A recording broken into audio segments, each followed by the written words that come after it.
Hello guys, welcome back to my channel Makkar classes. I am Vinni Makkar. I hope आप सब लोग बहुत अच्छे हो गए। और आज अपन लोग 5th पार्ट देखने वाले हैं चैप्टर 1 का। 4 पार्ट्स ऑलरेडी अपलोडेड हो चुके हैं चैप्टर 1 के। अगर आपको मेरे वीडियोस पसंद आ रहे हैं please subscribe to my channel. चलो without wasting much of your time let's get started. आज अपन लोग देखने वाले हैं कि अपने को बिजनेस चालू करने से पहले क्या क्या फैक्टर्स देखने पड़ते हैं, क्या क्या चेकलिस्ट देखनी पड़ती है, फिर अपन एक बिजनेस चालू कर सकते हैं। आपकी एनसीईआरटी बुक में टोटल 10 चेकलिस्ट दे रखी हुई है। उसको आप बीच में कोई भी चेकलिस्ट को छोड़ नहीं सकते। आपको ये सब चीज़ें देखनी पड़ेगी, फिर ही आप एक बिजनेस चालू करेंगे। तो अपन देखते हैं फर्स्ट चेकलिस्ट क्या है। इसको चालू करने से पहले मैं आपको बताना चाहती हूँ कि इस पूरे 10 चेकलिस्ट में मैं एक एग्जाम्पल यूज़ करूँगी। एक एग्जाम्पल से ही मैं आपको सारे पॉइंट्स चेकलिस्ट बताऊँगी। ये एग्जाम्पल है मेरा और मेरे सिस्टर का। मेरी सिस्टर एक फैशन डिज़ाइनर है और मैं थोड़ा सीए का नॉलेज यूज़ करूँगी बिजनेस चालू करने के लिए। और फर्स्ट चेकलिस्ट क्या होती है मैम, चलो अपन देखते हैं। फर्स्ट चेकलिस्ट होती है selection of line of business. Selection of line of business का क्या होता है मैम, अपने को मैंने आपको बताया था 3rd वीडियो में क्लासिफिकेशन ऑफ बिजनेस एक्टिविटी। याद है ना आपको, भूल तो नहीं गए क्लासिफिकेशन ऑफ बिजनेस एक्टिविटी। मैंने हैप्पी का एग्जाम्पल भी लिया था, याद है ना।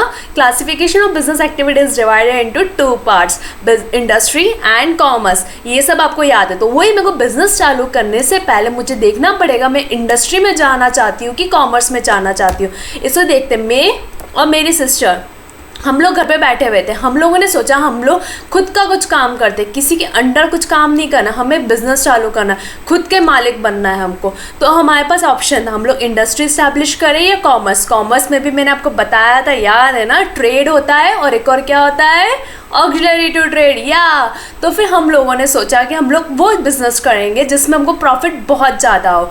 प्रॉफिट बहुत ज़्यादा हो तो हम लोगों ने सोचा हम लोग एक टेक्सटाइल इंडस्ट्री चालू हैं। टेक्सटाइल इंडस्ट्री चालू करने के लिए ये सब चीज़ें तो हमने सोची है, टेक्सटाइल इंडस्ट्री चालू करते हैं। पर हमने क्यों सोचा हम टेक्सटाइल इंडस्ट्री चालू करते हैं, क्योंकि यहाँ पे अपने को 3 चीज़ें देखनी पड़ती है। आपको को देखना चाहिए कि आपको प्रॉफिट मिले उस बिजनेस में, सबसे पहला रिक्वायरमेंट है। सेकंड, आपके टेक्निकल नॉलेज होना चाहिए उस बिजनेस का।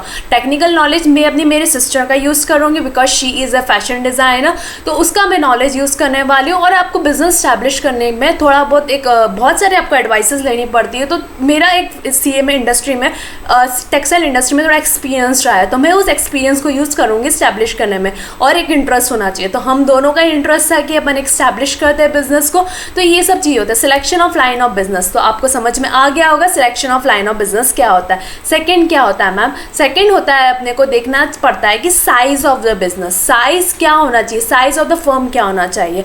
आप एक स्मॉल बिजनेस खोलना चाहते हो कि एक बड़ा बिजनेस खोलना चाहते हो। स्मॉल बिजनेस अपने डिपेंड करेगा आपके पास कैपिटल कितनी है। अगर आपके पास कम कैपिटल है, आप कम रिस्क लेना चाहते हो, तो आप एक स्मॉल बिजनेस खोल सकते हो। आपको पता है मेरा कस्टमर की डिमांड अनसर्टेन है, वो कभी भी चेंज हो सकती है, तो आप रिस्क कम लोगे, तो ये स्मॉल बिजनेस आप खोल सकते हो। अगर आपको पता है मेरा बिजनेस ग्रोथ करेगा ही करेगा, तो फिर आप एक बिग बिजनेस चूज करोगे। तो मेरे सिस्टर ने मुझसे पूछा दी अपन लोग क्या करें, अपन लोग बिग बिजनेस खोले कि स्मॉल बिजनेस खोले। तो मैंने बोला अब एक इंसान की 3 रिक्वायरमेंट होते हैं, रोटी कपड़ा मकान। ये 3 रिक्वायरमेंट होती है एक इंसान की। तो कपड़े की डिमांड हमेशा रहेगी। तो अपन लोग देखते हैं कि अपन एक लार्ज बिजनेस ओपन करते हैं और हमारे पास कैपिटल भी थी। तो हम लोगों ने, हमारे पास पैसे थे, तो हम लोगों ने सोचा कि हम लोग एक लार्ज फर्म खोलते हैं। तो size of the firm is divided, upon small business खोलना चाहते हो कि लार्ज बिजनेस खोलना चाहते हो। तो आपको टास्क 2 समझ में आ गया होगा।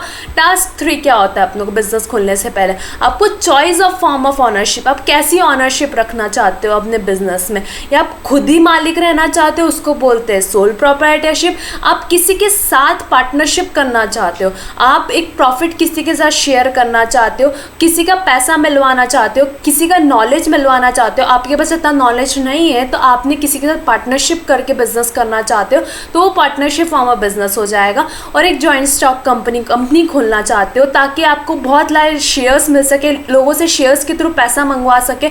आप एक बहुत बड़ी इंडस्ट्री खोलना चाहते हो तो उसमें आपको बहुत पैसा चाहिए, तो आप खुद का पैसा इतना नहीं लगा सकते, तो आपने सोचा मैं कंपनी फॉर्म करता हूँ, पब्लिक से पैसा मांगूंगा। तो this is a company form of ownership. ये सब आप आगे चैप्टर्स में पढ़ोगे कितने टाइप की ऑनरशिप होती है।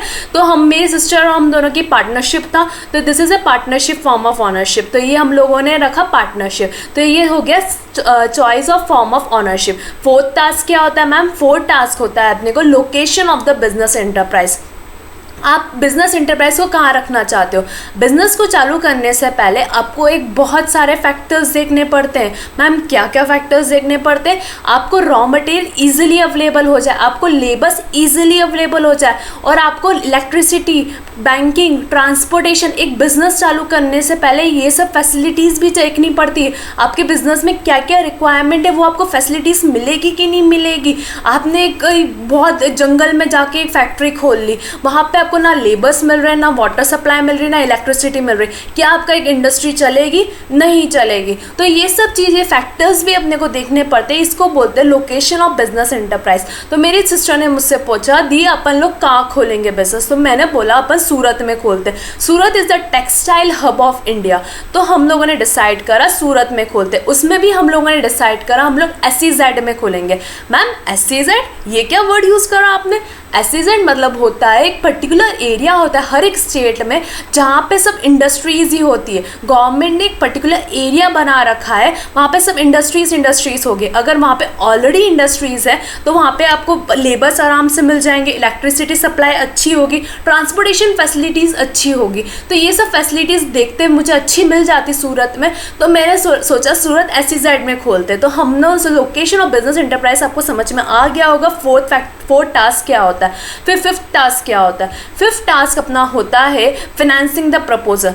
कोई भी बिजनेस बिना पैसों के नहीं चलता। पैसा पैसा पैसा पैसा चाहिए ही तभी बिजनेस चल सकता है। तो पैसा क्यों चाहिए? पैसा अपने को चाहिए, आपको बिल्डिंग स्टैब्लिश करनी है, आपको लैंड एक्वायर करना है, आपको मशीनरी खरीदनी है, आपको क्या नहीं खरीदना, आपको बहुत सारी चीज़ें खरीदनी पड़ती है एक बिजनेस चालू करने से पहले। आपको ये सब चीज़ें रिक्वायरमेंट के लिए क्या चाहिए? पैसा चाहिए। आप एक एम्प्लॉयज़ को रखोगे अपने बिजनेस में तो उसको सैलरी देनी पड़ेगी। डे टू डे एक्सपेंसेस, आप एक रॉ मटेरियल लेके आओगे तो उसके लिए पैसा देना, तो हर चीज़ में आपको पैसा पैसा पैसा पैसा पैसा लगता रहेगा। तो फाइनेंसिंग द प्रपोजल, आप पैसा कहाँ से लेके आओगे? तो अपने को देखना पड़ेगा आपको कितनी कैपिटल। आपको यहाँ पे लिखा हुआ है प्रॉपर फाइनेंसिंग प्लानिंग, अपने को एक पूरी प्रॉपर प्लानिंग करनी पड़ेगी, must be done to determine करना पड़ेगा the requirement of the capital. आपको कितनी कैपिटल की रिक्वायरमेंट है, आप कहाँ से सोर्स, आप कहाँ से पैसा लेके आने वाले हो, और फिर आप उसको कैसे अच्छी तरीके से यूटिलाइज करो पैसों को। तो ये सब फैक्टर्स देखने पड़ते हैं। तो मेरी सिस्टर, हम लोगों ने पूरा एक प्लान बनाया था पेपर पे कि क्या काम को मशीनरीज कितने रुपए की आएगी, क्या मटेरियल लगेगा, कितना रुपए लगेगा। तो ये पूरा एक प्लानिंग करी थी। तो उसका रिक्वायरमेंट ऑफ द कैपिटल लगी थी। फिर हम लोगों ने सोचा सोर्स कहाँ से मिलेगा। तो मेरा हम दोनों का सिस्टर के थोड़े बहुत पैसे कंट्रीब्यूट करे। फिर हम लोगों ने बैंक के पास गए, बैंक से लोन लिया। और अपन लोग कहाँ से लोन ले सकते हैं बताइए आप लोग? या मैं खुद का कैपिटल यूज़ करूँगी या मैं बैंक के पास जाऊँगी, प्लीज़ मुझे लोन दे दीजिए। वो लोग आपसे एक सिक्योरिटी मांगेंगे, आपको कोलेट्रल रखना पड़ेगा, आपको एक सिक्योरिटी रखनी पड़ेगी, फिर आपको वो लोन दे देंगे। अब मनी लैंडरिंग से, मनी लैंडर्स भी होते हैं मार्केट में, आप उनसे पैसा ले सकते हो या अपने फ्रेंड्स से पैसा ले सकते हो। तो ये आपको देखना है कि आप कहाँ से सोर्स पैसा ले सकते हो, और फिर आपको उसको बहुत सही तरीके से यूटिलाइज़ करना है, क्योंकि आप पैसा ले रहे हो तो आपको वेस्ट नहीं करना है उन पैसों को। ये एक इंपॉर्टेंट रिसोर्सेज है, तो उसको प्रॉपर तरीके से यूज़ करना है। तो फाइनेंसिंग द प्रपोजल, ये अपना कौन सा टास्क हो जाएगा? Fifth proposal. देख रहे हो ना, इतने सारे टास्क परफॉर्म करने पड़ते हैं अपने को बिजनेस चालू करने से पहले, ऐसे नहीं चालू हो जाता है बिजनेस। सिक्स्थ टास्क क्या होगा? Physical facilities.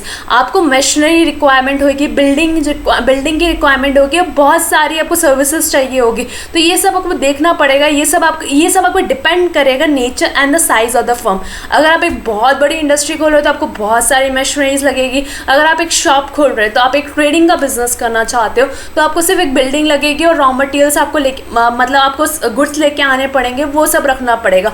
तो ये सब होता है, आपको क्या क्या रिक्वायरमेंट रखेगी, फिजिकल फैसिलिटीज़ आपको क्या क्या लगेगी, वो सब भी देखना पड़ता है आपको बिजनेस चालू करने से पहले। तो ये अपना होता है sixth point. Ma'am seventh point क्या होएगा? सेवन्थ पॉइंट होएगा प्लांट लेआउट।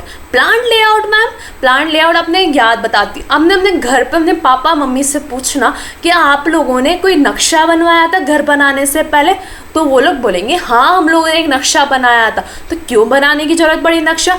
नक्शा इसलिए बनाने की ज़रूरत पड़ी तो पता चले कि आपका मकान जो बन रहा है तो वो कौन से कमरे कहाँ कहाँ होंगे, एक प्रॉपर प्लानिंग होनी चाहिए, एक प्रॉपर डॉक्यूमेंटेशन होना चाहिए आपके बिजनेस के कहाँ पे कहाँ क्या मशीन्स रखाएगी। जैसे अपने केस में तो इंडस्ट्री ओपन कर रहे हैं तो अपने को देखना पड़ेगा कि मेरी मशीनरीज कहाँ पे रखाएगी और उसको प्रॉपर तरीके से रखना पड़ेगा। जैसे ही मेरा एक प्रोडक्ट बने, मेरे प्रोडक्ट में बहुत सारे स्टेजेस होते हैं प्रोडक्शन के, तो एक फर्स्ट स्टेज का प्रोडक्ट जो बने वो सेकंड स्टेज में ऑटोमेटिकली पहुंच जाए। ऐसा नहीं होना चाहिए कि सेकंड स्टेज में प्रोडक्शन बने वो बहुत दूर रखा हुआ है, तो बहुत दूर रखा हुआ है तो मैं उसको वहाँ से कितना टाइम लगेगा। तो एक प्रॉपर तरीके से देखना पड़ेगा कि कहाँ मेरे वेयर हाउसिंग की चीज़ें होगी, कहाँ पर मेरी मशीनरीज रखी जाएगी, तो उसको बोलते हैं प्लांट लेआउट। जैसे आप यहाँ पे देख सकते हो एक नक्शा बना हुआ है, उसको बोलते हैं प्लांट लेआउट बनाना। तो प्लांट लेआउट आपको समझ में आ गया होगा। अपन देखते हैं अपना 8th टास्क क्या है। 8th टास्क है अपना कॉम्पिटेंट एंड कमिटेड वर्कफोर्स। एक कोई भी बिजनेस को अच्छी तरीके से चलाने के लिए आपको एक वर्कर्स की जरूरत पड़ेगी, आपको एक टीम की जरूरत पड़ेगी। आपके स्कूल्स में ही बोला जाता है कि आपको टीम वर्क करना चाहिए।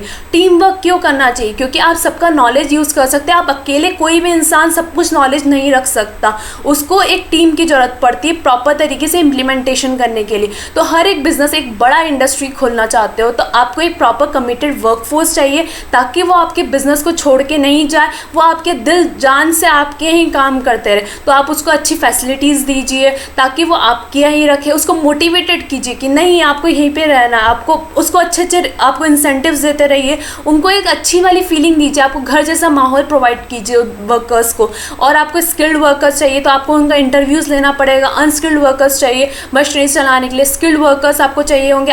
आप एक सेल्स मैनेजर चाहिए होगा स्किल्ड वर्कर्स में, आपको इंजीनियर्स की रिक्वायरमेंट होगी, आपको ऐसे बहुत सारे स्किल्स वर्कर्स की रिक्वायरमेंट होगी। तो आप इन सबको, आपको committed and competent and committed workforce चाहिए ताकि आपका बिजनेस बहुत ऊंचाइयों तक पहुंचे। तो ये अपना होता है 8th टास्क। आप देख रहे हैं बहुत सारे टास्क आपको परफॉर्म करने पड़ रहे हैं बिजनेस चालू करने से पहले। 9th टास्क है अपना टैक्स प्लानिंग। आपको एक टैक्स देना पड़ता है। आप जितनी इनकम कमाते हो एक सर्टेन परसेंटेज गवर्नमेंट आपसे मांगती है टैक्स। टैक्स क्यों मांगती है मैम? ताकि आप ये सब रोड वोड देखते हो, ये सब बने कैसे? आपके टैक्स के थ्रू बने हुए ये सब पैसे, तो गवर्नमेंट को भी टैक्स चाहिए। तो आपको एक प्रॉपर टैक्स प्लानिंग करनी पड़ेगी। तो मैंने आपको एक कुछ याद दिलाया, आपको बोला था मैं SEZ में खुलने वाली हूँ। 4th टास्क में मैंने बोला था मैं SEZ में सूरत की खुलने वाली हूँ। मैम मैंने क्यों बोला था SEZ में खुलने वाली हूँ? SEZ में इसलिए खुलने चाह रही हूँ क्योंकि गवर्नमेंट है ना टैक्स इंसेंटिव्स देती है, मुझे बहुत सारे फायदे देती है SEZ में इंडस्ट्री खोलने के लिए। क्या फ़ायदे देती है मैम? बहुत सारे। क्या देती है? वो ऐसे देती है आपने जितना भी प्रॉफिट कमाया, एक्सपोर्ट प्रॉफिट कमाया 100%, उसका आपको कुछ भी टैक्स नहीं देना 5 साल तक, कुछ भी टैक्स नहीं देना। गवर्नमेंट चाहती है आप SEZ में आओ, अपनी इंडस्ट्री स्टैब्लिश करो, पर आपको एक रिक्वायरमेंट होती है कि आपको सारा का सारा जितना मटेरियल बना रहे हैं आप उसको एक्सपोर्ट करोगे, ताकि उनके पास गवर्नमेंट को भी फ़ायदा मिलना चाहिए। गवर्नमेंट आपको यूं ही नहीं दे रही है आपको टैक्स इंसेंटिव। ऐसे बहुत सारे बिजनेसेस में आपको गवर्नमेंट टैक्स इंसेंटिव्स देती है। तो आपको वो सब टैक्स इंटेंसिव एक चार्टर्ड अकाउंटेंट की थ्रू आप मदद के थ्रू आप देख सकते हो कि आपके बिजनेस में क्या क्या टैक्स इंसेंटिव्स है। और आप एक्सपोर्ट करते हो, आपको पता है एक्सपोर्ट करते हो तो गवर्नमेंट आपको इंसेंटिव देती है कि आपको GST भरने की जरूरत नहीं है। आपने अगर भर भी दिया है ना तो आपको रिफंड कर देगी सारा का सारा GST। तो ये सब टैक्स प्लानिंग होती है। तो प्रॉपर टैक्स प्लानिंग जरूरी है ताकि आपके जो पैसे बच रहे हैं आपको वापस बिजनेस में यूज़ कर सको। तो 9th टास्क अपना खत्म होता है। और फिर लास्ट टास्क क्या होगा? लास्ट टास्क होएगा लॉन्चिंग द एंटरप्राइज। अपना फाइनली एक प्रोडक्ट, अपनी एंटरप्राइज लॉन्च हो रही है। आपने कभी कभी पोस्टर्स देखे होंगे, 3 days to go, business is going to launch, 2 days to go, 1 day to go. ये सब क्या है? एक एडवर्टाइजमेंट कैंपेन्स है ताकि अपने प्रमोशन करते अपने एंटरप्राइज को। तो ये अपने फाइनली अपन लॉन्च कर देंगे एंटरप्राइज को। आपको अच्छी ऊंचाइयों तक लेके जाना है अपने बिजनेस को। तो ये अपना टास्क कंप्लीट होता है, अपने 10 टास्क। आई थिंक सो आपको मेरा वीडियो पसंद आया होगा। If you like my video please subscribe to my channel and this is Vinni Makkar signing off. Bye bye.